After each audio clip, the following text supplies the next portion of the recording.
अस्सलामुअलैकुम everyone, I hope you all are fine and fresh by the grace of almighty Allah. तो आज की इस वीडियो में हम एलसीएम फाइंड आउट करेंगे 28, 36 एंड 45 का बाय प्राइम फैक्टराइजेशन मेथड। इस मेथड में हमारे पास हैं जितनी भी वैल्यूज़ होती हैं, सबसे पहले हम उनके अलग अलग प्राइम फैक्टर्स फाइंड आउट करते हैं और फिर उसके बाद उन प्राइम फैक्टर्स की हेल्प से हम उसका एलसीएम फाइंड आउट करते हैं। तो चलें जल्दी से हम प्राइम फैक्टर्स फाइंड आउट करना स्टार्ट करते हैं वन बाय वन इन तीनों वैल्यूज़ की। जो हमारे पास फर्स्ट वैल्यू है यहाँ पे वो है 28, सेकंड वैल्यू है हमारे पास 36 and third and last value है हमारे पास 45। यहाँ मैं आपको बता दूँ कि जब भी हम किसी वैल्यू के प्राइम फैक्टर्स फाइंड आउट करते हैं तो उसका मतलब होता है कि उस वैल्यू को हमें कम्प्लीटली डिवाइड करना होता है जब तक कि हमारे पास 1 ना आ जाए। और डिवाइड किससे करना होता है? डिवाइड करना होता है प्राइम नंबर से। प्राइम नंबर्स कौन से नंबर्स होते हैं? वो नंबर जो सिर्फ और सिर्फ दो ही टेबल्स में आते हैं प्राइम नंबर्स कहलाते हैं। कौन से दो टेबल्स में आते हैं? एक अपने और दूसरे बन के, इसके अलावा किसी तीसरे टेबल में नहीं आते। यहाँ मैं आपको कुछ प्राइम नंबर्स की एग्जांपल देती हूँ, जैसे कि 2, 3, 5, 7 और ये इसी तरह कंटिन्यू रहते हैं। ये तमाम प्राइम नंबर्स हैं। ये सिर्फ और सिर्फ दो ही टेबल्स में आते हैं, एक अपने और दूसरे बन के, इसके अलावा किसी तीसरे टेबल में बिल्कुल नहीं आते। इनमें से भी जो स्मॉलेस्ट प्राइम नंबर है हमें वहाँ से स्टार्ट लेना होता है। स्मॉलेस्ट प्राइम नंबर 2 है और 2 का डिविजिबिलिटी रूल लेके अगर किसी वैल्यू के लास्ट में इवन नंबर है तो वो वैल्यू 2 से कम्प्लीटली डिवाइड हो सकती है। तो जो वैल्यूज हमें 2 से डिवाइड होती हुई नज़र आ रही हैं उसे हम 2 से डिवाइड करना स्टार्ट करेंगे। 2 के टेबल में 2 आता है 1 पे, 8 आता है 4 पे, ये बन चुका है 14। जब तक ये वैल्यू 2 से डिवाइड होगी इसे 2 से ही डिवाइड करेंगे। 2 के टेबल में 14 आता है 7 पे, 7 खुद एक प्राइम नंबर है, 7 को हमें यहाँ 7 से ही डिवाइड करना है क्योंकि 7 के टेबल में 7 आता है 1 पे। इसी तरह अब हमारे पास यहाँ 36 है, इसके भी लास्ट में इवन नंबर है, इसे हमें 2 से ही डिवाइड करना है। 2 के टेबल में लेकिन 3 नहीं आता, उससे छोटा नंबर 2 आता है 1 पे, तो 1 हमारे पास रिमाइंडर है वो चला गया 6 के पास, बन गया 16। 2 के टेबल में 16 बिल्कुल आता है 8 पे, ये बन चुका है 18। 2 के टेबल में 18 आता है 9 पे। अब ये 9 2 से डिवाइड नहीं हो सकता। 2 के बाद नेक्स्ट टाइम नंबर 3 है और 3 से ही बिल्कुल डिवाइड होगा क्योंकि 3 के टेबल में 9 आता है 3 पे और 3 के टेबल में 3 आता है 1 पे। यहाँ हम 36 को भी कम्प्लीटली डिवाइड कर चुके हैं। लास्ट वैल्यू है हमारे पास 45, इसके लास्ट में ऑड नंबर है, इसलिए ये वैल्यू 2 से तो डिवाइड नहीं हो सकती।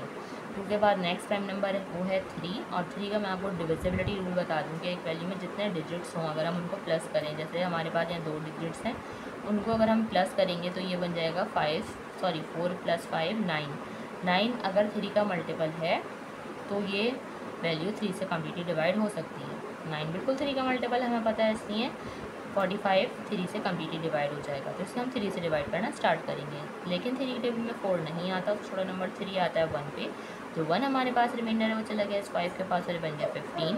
3 के टेबल में 15 बिल्कुल आता है 5 पे, ये 15 बन चुका है, जो कि 3 के टेबल में आता है 5 पे और 5 को यहाँ हमें 5 से ही डिवाइड करना है क्योंकि 5 के टेबल में 5 आता है 1 पे।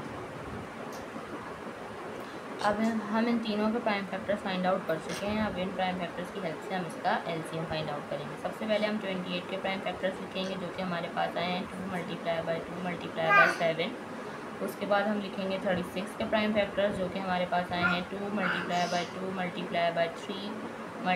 × 3 और लास्ट में हम लिख लेते हैं 45 के प्राइम फैक्टर। 45 के प्राइम फैक्टर्स में हमारे पास है 3 × 3 × 5। अब हम इसका एलसीएम फाइंड आउट कर रहे हैं। एलसीएम फाइंड आउट करने के लिए हम सबसे पहले देखेंगे कि ऐसे कौन से प्राइम फैक्टर्स हैं जो कि तीनों में मौजूद है, जिनका तीनों में पेयर बन रहा है। तो यहाँ पे हमें ऐसे कोई से भी प्राइम फैक्टर नज़र नहीं आ रहे जो कि तीनों में मौजूद है। ठीक है, जब हमने चेक कर लिया कि तीनों में पेयरिंग नहीं कर सकते हम, तो फिर हम देखेंगे क्या हमें ऐसे प्राइम फैक्टर नज़र आ रहे हैं जो कि 2 में मौजूद हों, तो हम उनकी पेयरिंग करेंगे। देखिए 2 का पेयर बना, पेयर बन के बाहर आ गया, इसे हमने एक बार लिखा। एक और 2 का पेयर बना, पेयर बन के बाहर आ गया, इसे भी हमने यहाँ एक बार लिखा। ठीक है, इसके अलावा ये 3 का पेयर बना, पेयर बन के बाहर आ गया, इसे भी हमने यहाँ एक बार लिखा। एक और 3 का पेयर बना, पेयर बन के बाहर आ गया, इसे भी हमने यहाँ एक बार लिख लिया। उसके अलावा अब यहाँ कोई पेयरिंग नहीं होती हुई हमें नज़र आ रही।